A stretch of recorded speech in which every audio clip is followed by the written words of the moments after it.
Caitlin Clark has been moving in slow motion. As good as she's been moving in slow motion. And it is, it makes sense. It genuinely makes sense. All of this stuff.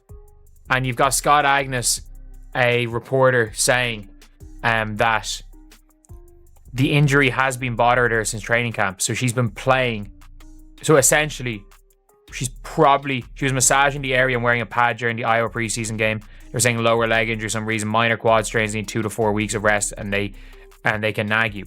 The phenomenon who single-handedly launched women's basketball into the stratosphere is now sidelined. But this isn't just another injury report. What if her sudden absence reveals a brutal truth about how the league treats its most valuable asset? We've uncovered disturbing footage, never before seen in full context, that exposes a pattern of relentless physical contact allowed to unfold night after night. This wasn't an accident. It was a deliberate campaign of aggression, seemingly sanctioned by silent whistles.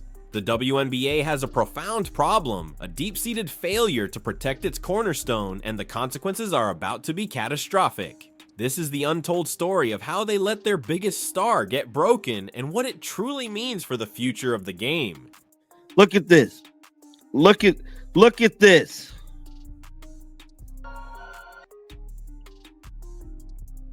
See that? Grabbing, physically grabbing her, applying pressure, pushing her. Look at Brittany Griner. For years, she was an Iron Woman, through high school, through her historic college career, and into her rookie WNBA season. She hadn't missed a single game since 2017. Think about that. 8 years, 185 consecutive contests of grueling, high-intensity basketball. An unparalleled streak of durability that few, if any, modern athletes can boast. So when the league announced their superstar guard would miss at least 2 weeks with a left quadricep strain, it raised more than just eyebrows. It sent a shiver down the spine of anyone who understood her history. A quad strain, they said. Minor, they insisted. Finally, a player that's worth paying the money for. Caitlin Clark comes along. What do, WNBA? You beat her up. You treat her like crap.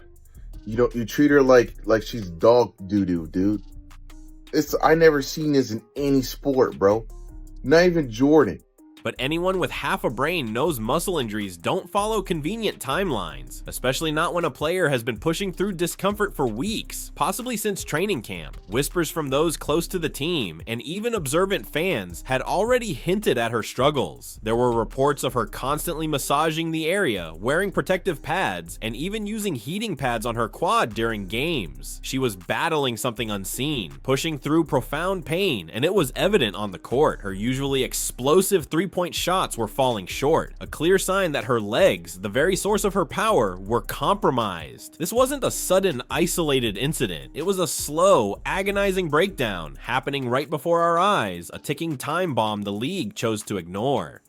People are noting that a grade 1 quad strain is 1 to 2 weeks, a grade 2 quad strain is 3 to 6 weeks, and grade 3s would need surgery. This is not like the end of the world of injuries at all. I think what is so dark about this is that Caitlin Clark will definitely be missing a lot of basketball in a short WNBA season. Obviously, the best thing to do is to rest her so that when she does come back, she is fully healed and the injury can't get worse. Though it is hard to measure when these types of injuries are better, I will say having a quadricep injury is much better than having like a calf injury or a hamstring injury. And I have to say that I did notice in the Liberty game, Caitlin Clark's shots were all very short. So it was showing that she wasn't like getting off and she was having a difficult time making those threes, and a lot of explosiveness from those 3-point shots does come from your legs. Her shot was just so obviously off, and for it to be short, it kind of makes a little sense. But what if this injury wasn't just a consequence of wear and tear, or even playing through pain? What if it was the inevitable outcome of something far more sinister? New footage has emerged, a collection of undeniable moments that provides a stark, unsettling answer. This isn't just a few aggressive plays. This is a pattern of deliberate physical contact that has absolutely nothing to do with legitimate basketball. Look at one recent game, where the opposing crowd's screams seem to encourage the aggression. In this footage, we see player after player making contact with the superstar in ways that would make a linebacker blush, grabbing, pushing, applying sustained pressure, not to gain position, but to intimidate, to wear down.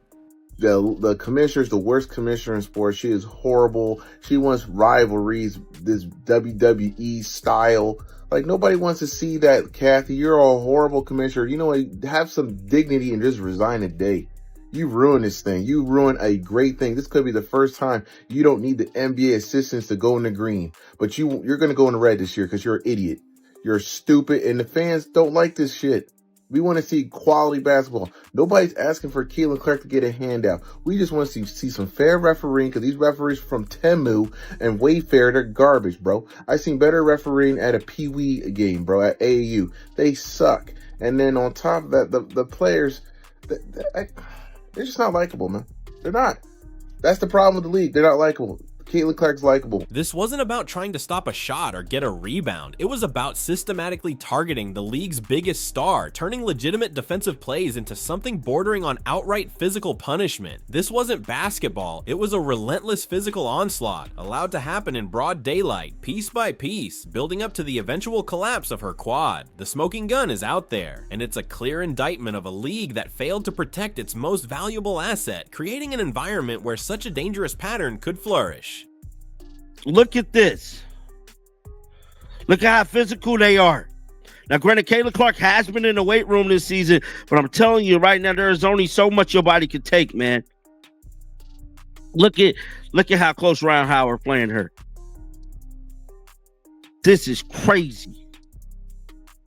And this is just one video. I got another one I want to show you guys as well. And who was enabling this brutalization? The very people sworn to uphold the rules of the game, the referees. This isn't just a case of bad officiating. It's a shocking pattern of selective enforcement where the superstar was routinely denied the calls that any other prominent player in any other league would receive. Her coach didn't mince words, calling the officiating egregious and pointing to a staggering -31 free throw discrepancy in recent games. Her team wasn't just chucking threes. They were attacking the rim, driving to the basket, where the star was getting relentlessly hammered every single time. Yet the whistles remained silent. The most infuriating example came in the final seconds of a recent pivotal game.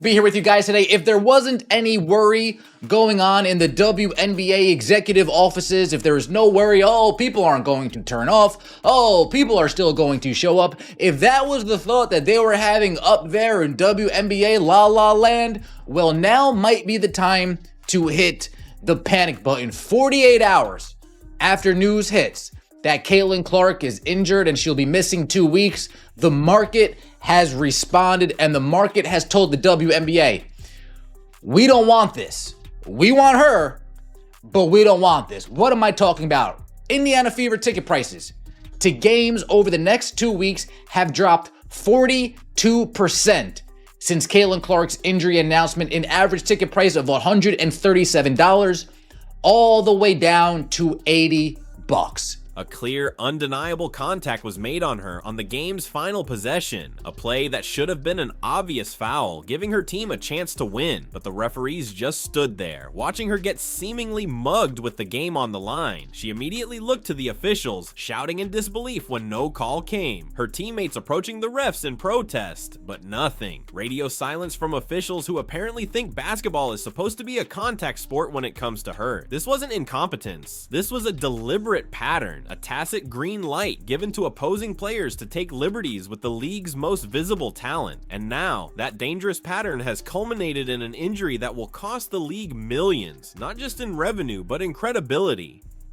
How big of a blow is this to the W? We'll find out.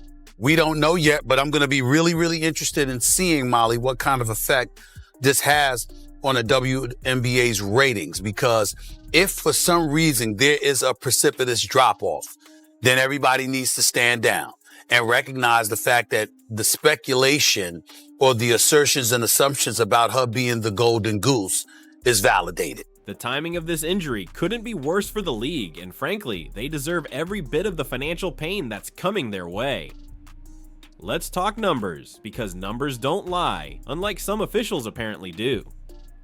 In 2024, out of 24 broadcasts that drew at least 1 million viewers, a staggering 21 of them featured this particular superstar. Think about that, 21 out of 24. Games with her averaged an astounding 1.19 million viewers, while games without her averaged a pathetic 394,000. That's not just a difference. That's the yawning chasm between a thriving league and a struggling afterthought. The market responded instantly. Ticket prices for a highly anticipated rematch, a game that would have been a national event, plummeted by 42% just hours after the injury announcement, dropping from an average of $137 to a mere $80. That's not just a price drop, that's a demand crash happening in real time. The market is literally screaming what the league refuses to acknowledge. She is the draw. But if anything, this should be a lesson to the league and a lesson to the officiating, because the amount of contact that is allowed without a foul call and the amount of physicality that Caitlin Clark has to battle through being double teamed and triple teamed, and honestly, it's mostly just not being called for these fouls, needs to be assessed. Caitlin Clark is the league's star player, whether you like it or not. It shows in the bottom line. It shows in the revenue. It shows in the viewership numbers. Every which way you turn, it shows.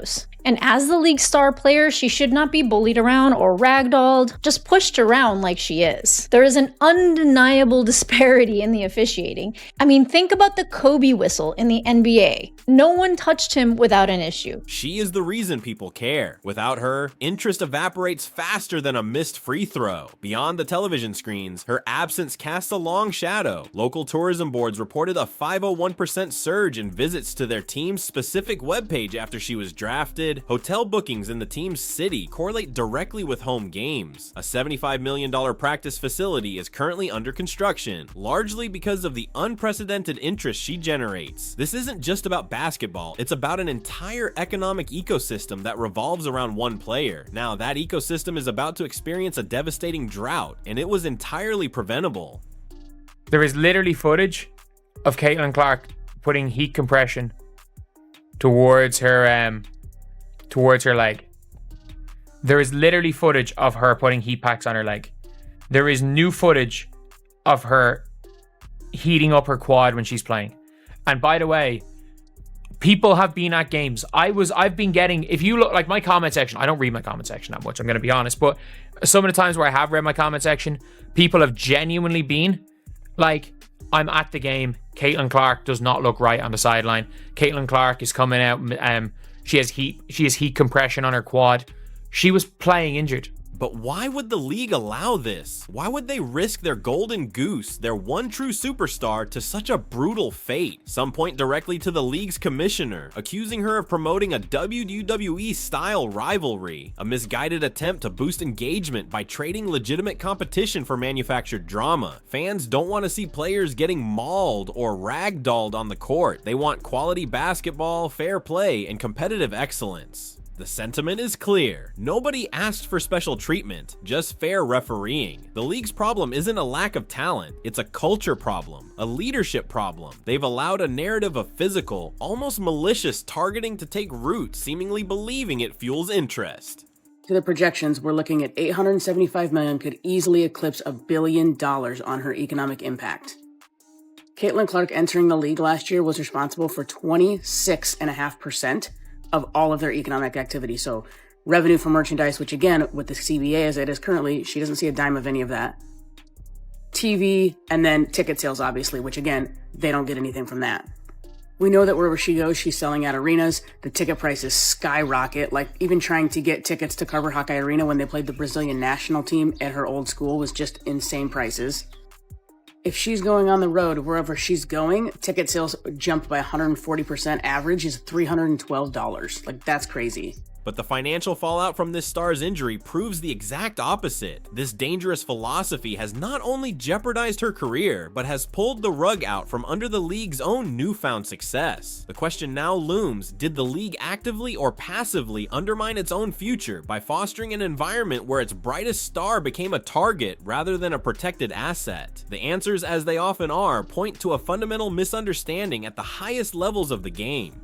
I don't know. And what does that overall do to the WNBA? This is your time to shine, ladies. I mean, the ladies of the WNBA have whined and moaned that it's not about one person. Well, okay, for a couple weeks, right here in the middle of it, you get a chance to prove that it's not only about one person. I don't know that that's great for the WNBA. Maybe the WNBA gets a little lesson in the importance of Caitlin Clark. Every single game now feels like another episode of The Angel Reese Show. And unfortunately for the beleaguered Chicago Sky, it's a tragic comedy playing out with 0 wins and an ever-growing reel of bloopers. The WNBA, a league built on grit, talent, and relentless effort, is emphatically not impressed by Instagram captions or TikTok dances. When the team is down bad, reeling from defeat, and you're still mugging for the camera like it's Fashion Week or a sponsored photo shoot, maybe, just maybe, you're not an athlete anymore. Maybe you've transitioned into being just a brand, a walking, talking marketing campaign. And brands, crucially, do not carry teams. Brands do not lead improbable companies. So, as the dust settles on this catastrophic start, what does this truly mean for Angel Reese and the beleaguered Chicago Sky? Is this merely a temporary blip, a rough adjustment period for a player grappling with the immense, suffocating pressure of professional expectations? Or has the undeniable, painful truth finally been exposed that the hype and the brand, the carefully curated image, have tragically overshadowed the fundamental skills, the relentless effort, and the unwavering commitment required to truly dominate at the professional level? While Chicago crumbles under the debilitating weight of her bafflingly missed shots and her non-existent defense, Angel continues to strut around with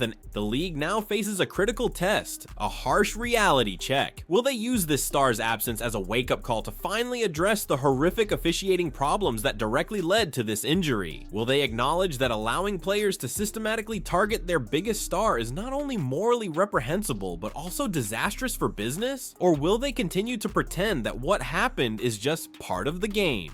The irony here is absolutely palpable. A league that has yearned for mainstream attention, for star power, for robust revenue, has allowed its single most significant catalyst to be injured through a combination of dirty play and incompetent officiating. Now they're about to learn exactly what the WNBA looks like without its biggest draw, and it's not going to be pretty. When she returns, and we desperately hope it's sooner rather than later, the league better have figured out how to protect her. Because if this happens again, if they continue to allow their golden goose to be targeted and injured, they're going to find out just how quickly a basketball league can fade into irrelevance once more. The footage is out there, the pattern is clear, the economic consequences are undeniable. Now, the question isn't if the league will learn, but what profound lessons they'll take from this completely avoidable disaster. The next few weeks will tell us everything about the future of women's professional basketball.